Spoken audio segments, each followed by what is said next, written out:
All right, we're going to learn a little bit more about factoring just because we're just looking at some questions now that may have rational coefficients, meaning fractions or decimals.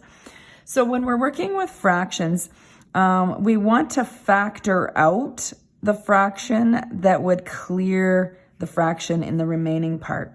So I actually, we have learned how to clear equations or expressions. This is an expression, it doesn't have an equal sign. Before by multiplying everything by 4. Well, that actually helps me maybe think of what I would do. What that would really mean is I would like to factor out 1/4.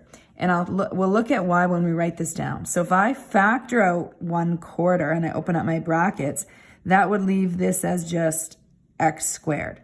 Okay, so I'm just going to write down what we did here. We factor out 1/4. Now keep in mind when you're factoring, you're dividing this out.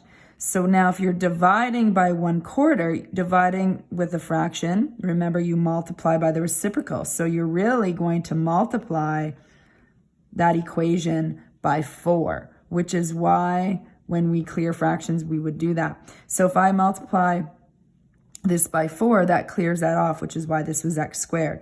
So then negative 1x times 4 would be negative 4x. Negative 3 times 4 would be minus 12.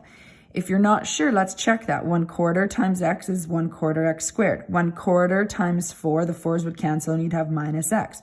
1/4 times 12, you get 3. So what I like to do is I still think of what would I want to do to clear the fraction? I'd multiply by 4, which means I'd factor out the reciprocal of that, 1/4. But my brain is still probably going to talk through the steps of multiplying by 4 right here, since factoring out 1/4 means you're dividing out 1/4, which is multiplying by 4. You just have to remember to put that 1/4 out front.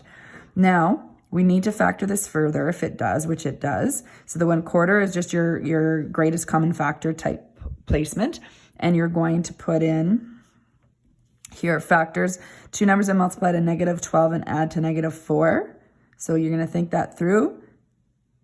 That would be minus 6 and plus 2. And there you've factored that.